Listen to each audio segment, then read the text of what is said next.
And the Oscar goes to John Corigliano for the red violin.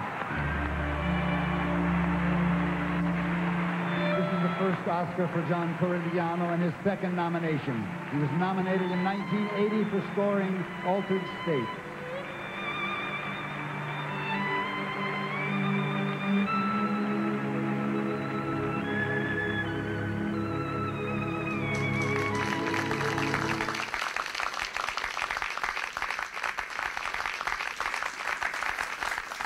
Welcome to Conversations, Lehman College's series of discussions with major theater and musical artists of our times. This is the last of a multi-part series with our guest, the celebrated composer, John Corigliano, who won both an Oscar and Pulitzer Prize for music. John is my old and dear friend and my collaborator, and now my colleague at Lehman College. Welcome again. Thank you.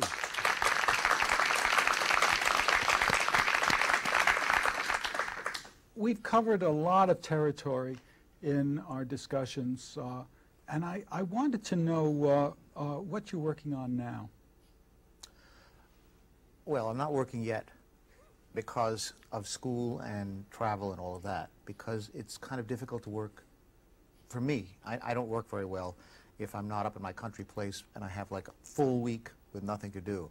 If I have to get into the spirit of writing, and the first couple of days are wasted, if not 3 or 4, and then by the 5th day something starts to happen. So if I'm already through on the 6th, you know exactly. You have to call me up and say, I can't compose anymore. You know what I do.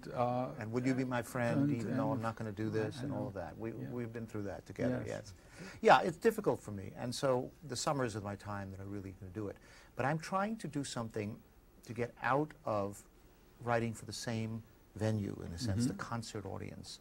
I liked writing the film. That was fun. I did years ago a rock pop thing called The Naked Carmen, which was kind of outrageous. And you know, I've tried in certain ways to get away from the idea of the concert hall as the only way. Well, for 2 reasons. One is I think it's healthy for me. There's a reality quotient involved. If you always write for the concert hall, you tend to narrow rather than widen your vocabulary because it is a certain, you know, it is what it is. And you lose track of the rest of the world, and that's most of the world. That's 98% of the world. So writing for things outside of the concert hall will give you a sense of perspective, which is very good for your music and good for you as a human being, I think. I think it's important to do. And in the case of me right now, I feel like I've written a lot of repertoire for the concert hall. I have a lot of orchestra pieces and concertos, symphonies, you know, tons of stuff for them. And I want to go someplace else for a while. So I'm going now into the world of the concert band. I've never really written a piece for them. I arranged one of my 4-hand pieces for them, that is Gazebo Dances, and it gets done a lot, but it's not like I set out to imagine what would a band do. I mean, the concert bands in America and all over the world, in the schools of America, the universities, are really sensational. They can play anything. They did a transcription of the hardest movement of my first symphony and played it like it was nothing. They really rehearse. There's another whole problem with the symphony orchestra, and that is, like when I was in LA, we had 1 rehearsal Wednesday afternoon, Thursday dress, concert. Now that's a 40-minute new piece. That's not enough time for the players really to know what's happening. But because of the restrictions, the union restrictions and time restrictions, they're reading music. And when they play a Beethoven symphony, they know it, and they can start right in polishing it. When they're playing a new piece, what's on the page? What notes are they? What rhythms are they? That uses up most of the rehearsal. So they don't get to the point of refining it. In the concert band world, because it's part of a school curriculum and because it's not part of that economic problem of the orchestras, they really rehearse. So it's exciting to write something that you could do things for that you really can't ask an orchestra to do because they don't have the time. In the case of this piece, I'm envisioning a large band with actually an additional 15 or so trumpets, which they're giving me, because you can ask for that, and in these schools they'll get them. And it's called Circus Maximus. And the whole idea is that the audience is in the middle of this grand Circus Maximus, which of course, as you know, in Rome was originally a chariot racing thing in the Piazza Navona and became this kind of tournament competitive sport kind of thing. And, you know, watching Jerry Springer, as I always do, of course, I wouldn't miss it, but watching it, you do get a real idea when the crowd starts chanting, as they did this morning, against one person or for another person. You really have the idea that you're in the middle of the Coliseum watching something happen, and the next step, of course, is, you know, death or life. But now it's just embarrassment. But it can go further, and the reality shows it will go further, you know. So it's kind of the parallel between these enormous cultures that have grown up so much, become so sophisticated, and yet so decadent at the same time, and also the amount of information. Again, Rome was the center of everything. Everything came to Rome. Rome knew everything. Now everybody knows everything with a computer and, you know, being on the net. It's staggering.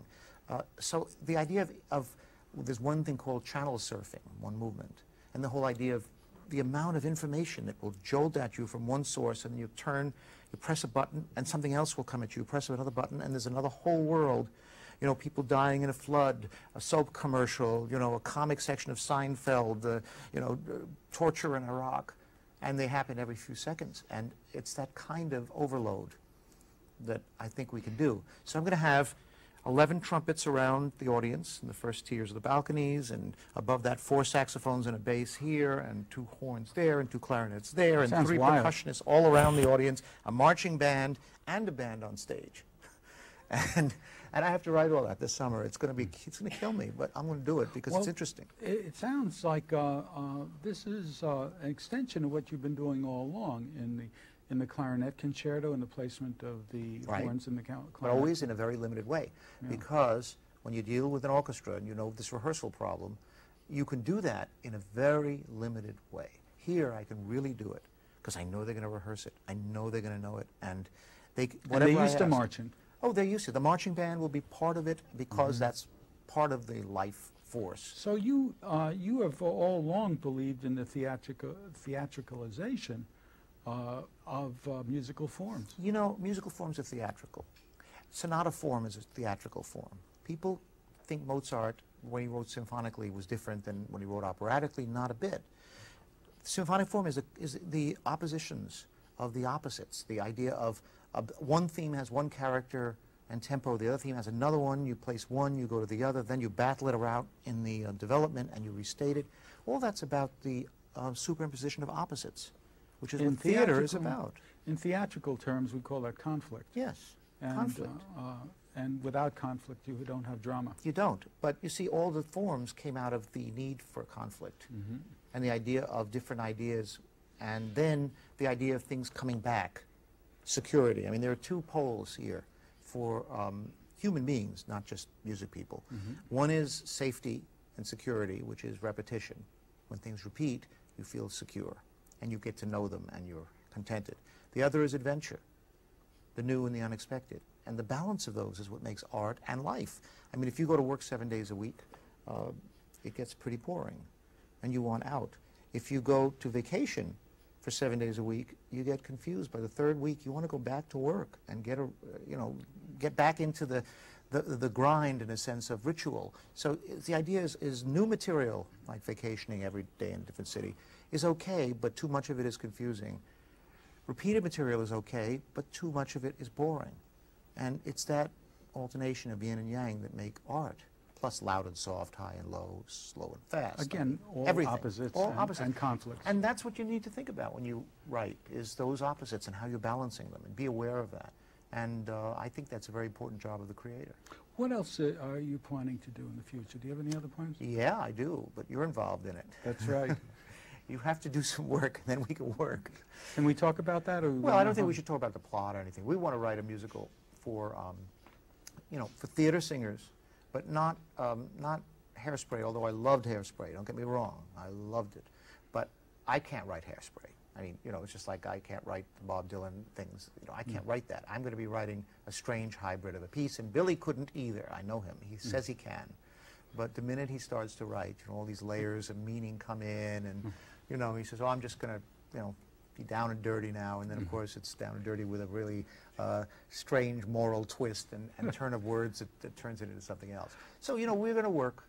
And do an and eccentric, we're trying small to, musical. small as opposed to this gigantic opera we did. Right. We want to do something that's Yes. Yes. a Anything, little, any people more than 6 on a stage, I think, is going to be overwhelming. You know, and just few instruments. Very few instruments. I mean, I've learned my lesson, I think. Yes.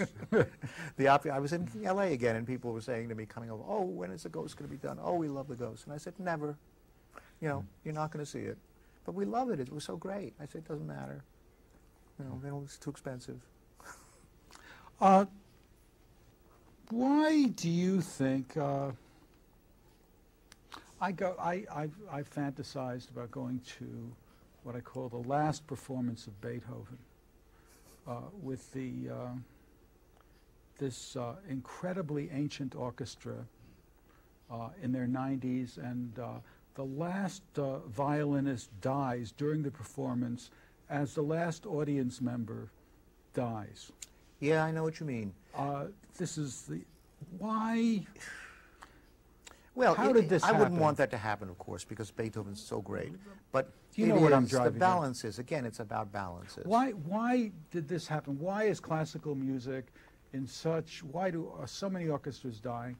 I think that the problem, this problem we're having now in the 21st century, has very much a lot to do with what started there as a romantic vision. And in music, we really need to look to Wagner for that, because before that, people wrote music to God. I mean, Beethoven, Mozart, Bach, Handel, all of them. But Wagner really wrote music as a god. He encouraged that, he believed that, and the people around him certainly believed it. And although he did want to reach a large audience, and he tried to do so for his political reasons, I think that the philosophy of that is very destructive to art itself, and certainly did great damage in terms of classical music. Because down the road, a few generations, what started to happen was composers started to realize that if they were understood by their audiences, that they would not be perceived of as gods. And in fact, that the incomprehensibility that they could have by certain ways of composing and methods of composing was actually an asset. And it became... to their godlike status. Well, yes, because, I mean, if we understand, I mean, just logically, if I understand somebody, he's not a god. If someone speaks in a kind of vision that I do not quite understand and elevates himself to God status, that person could be looked at as a god. And the less he is comprehensible, the more respected, in a sense, the higher moral plane that is as a godlike figure. And I think the destructive quality of that is, and it's been to all art, but certainly classical music, is that many composers do not try to be clear and say they do that because they have more integrity, that being clear is pandering to people, that I wish to say what I wish to say, and I'm not addressing anyone because I don't care, because I am a god. And the result has been that the audience has been denied both intellectual and emotional substance. I mean, they've not been given anything to listen to in many cases.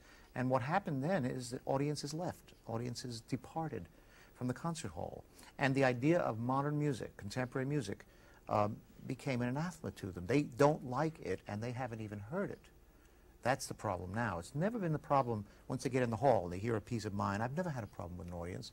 But beforehand, I will have someone say, "Oh, I don't like modern music. I'm not going to like what you do." And that's the reason. The reason is that we've taken away something enormously important from them, and that was the ability for them to comprehend and to have opinions. Again, you don't have an opinion about a god. A god is incomprehensible, and you certainly don't make up your mind about that. You worship it or you don't. And that's been the attitude to new music, and very often I've seen it in new art also, all kinds of art. It's what we have talked about many times. It's the kind of stench of art that has ruined many a fine work, because the enemy is false image of art itself. Yes, and I think that's what happened to concert music. Nothing wrong with Beethoven, although Benjamin Britten did say the rot began with Beethoven, because the real romantic image of the composer started with Beethoven. But I think that Beethoven's motives were much purer.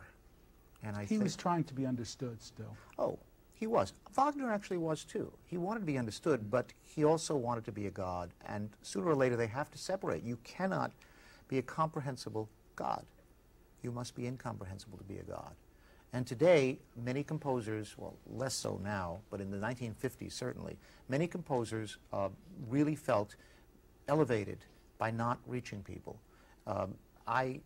Pulitzer Prize composer said to me, I consider my concerts to be a private communication through public means. And I said, well, why should the public go there then if you're not talking to them? If you're only talking to 10 people there. He said, to hear their betters. Now, this is an attitude, and by the way, thinks of it as a highly moral attitude. You see, there's the irony of all this. That is not thought of as an egocentric, selfish attitude, which is what I think of it as, but instead as a highly moral attitude, principled, and not condescending to appeal to the people. And I've had that experience many times. I've had a critic in the New York Times say that that he reads a word in all my reviews and the word disturbs him, the word is communicates. And this was for a large Sunday magazine article. And a week later, when I asked him, what's wrong with my communicating with an audience, he said, well, I was taught, interesting word, that that composers that communicate with their audiences are pandering and selling out. And I said, well, that's very interesting that you say that. I guess you mean that across the board.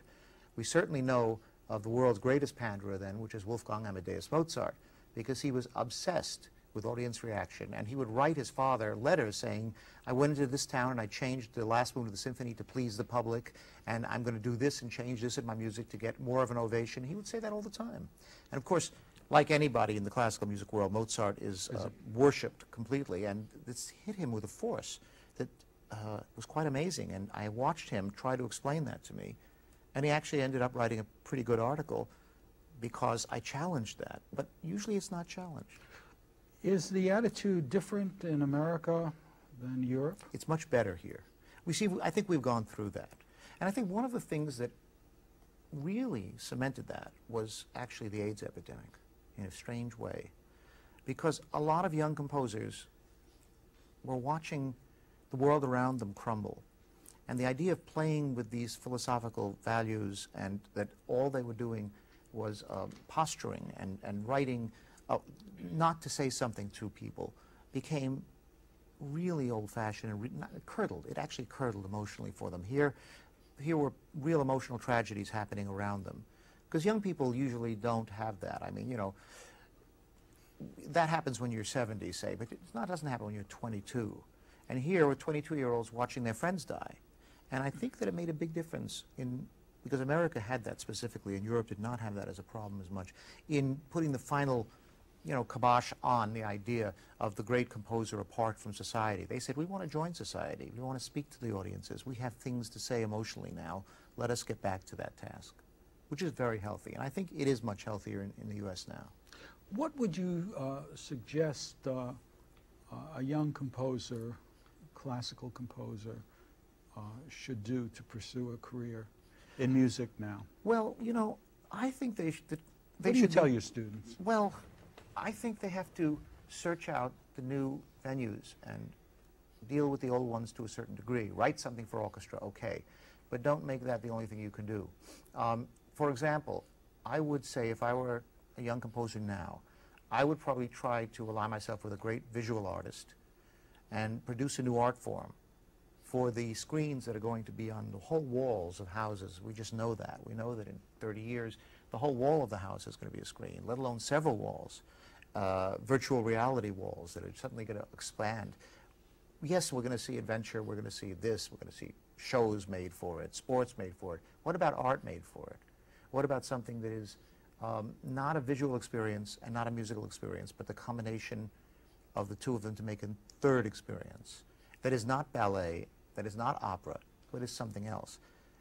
After all, things really... Scriabin talked about things like that. Yeah, I mean, technically, things change a lot when the technology changes. For example, Liszt could not have written the music that he wrote without the Industrial Revolution, because the Industrial Revolution made the steel frame piano, and the steel frame piano made it possible to play with incredible force on a much bigger instrument and much lower, much higher than the old pianos.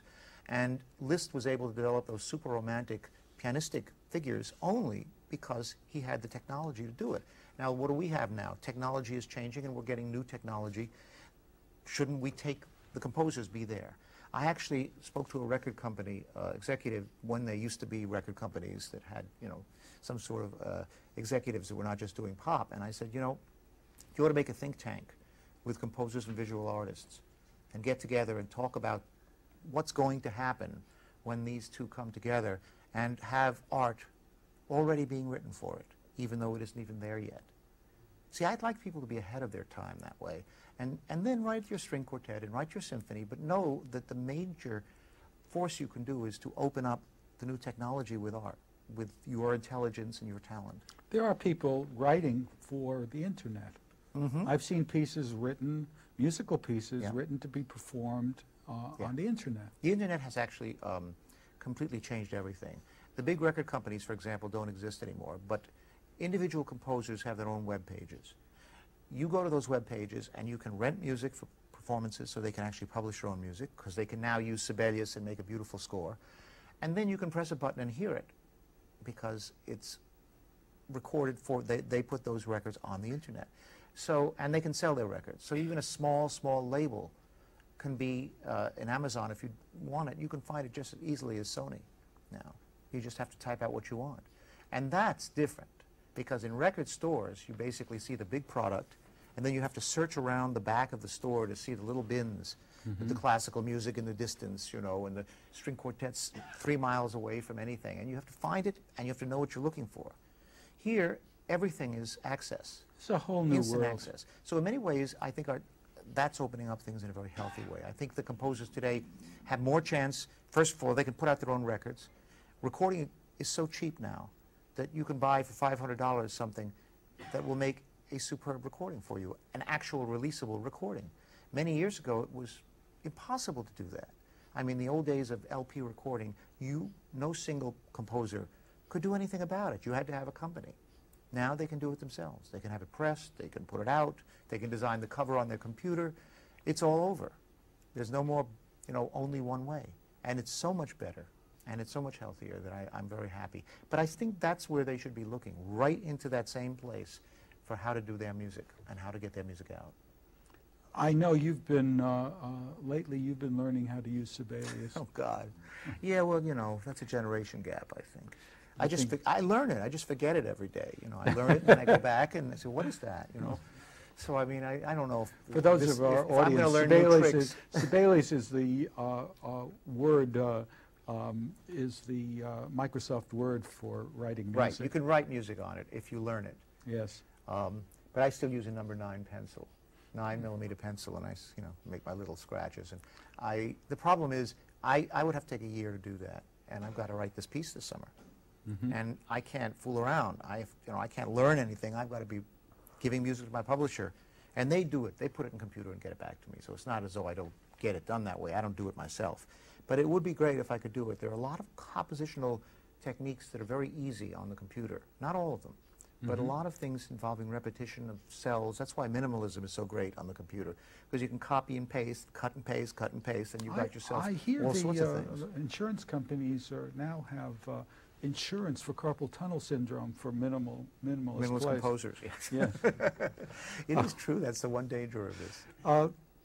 What are some of your favorite contemporary composers? Which ones? That's a hard question. I think of pieces more than... Which you listen to for fun? What do you listen to for fun? I don't listen to it for fun, and because I'll tell you, the funny thing is when you're working on a piece, you're so obsessed you can't listen to anything else. Right. And when I'm not working on a piece, I don't want to hear classical music at all. And what happens is I listen to most of the stuff because people send it to me. Other composers send it, former students send it, and I go in my car when I go up and back from the country because I know the phone isn't going to ring, and I play my stuff there. And I love hearing my former students going on to do such great things, or colleagues of mine who send stuff. That's how I hear stuff. Or if I'm researching something. Like I heard a lot of band music recently because I'm writing for it, and I just got scores and listened to it just to get in my ear and the eye of the score. What does this look like? What does this sound like? That kind of stuff. But if I am working hard, I really have to break that at night, for example. My pleasure is not going to go in to listen to something. My pleasure is to turn on a big screen television and watch a movie. It really is. And And then when I'm stopping, I want to travel to Italy or something. I don't want to go to concerts. I don't want to go to North Italy. I want to go to South Italy where everything's inefficient and it's wonderful. You know, it takes 2 hours to have dinner and the beach is there. That's really that, and travel and see, you know, things and sights rather than getting into my profession more and more and more and more.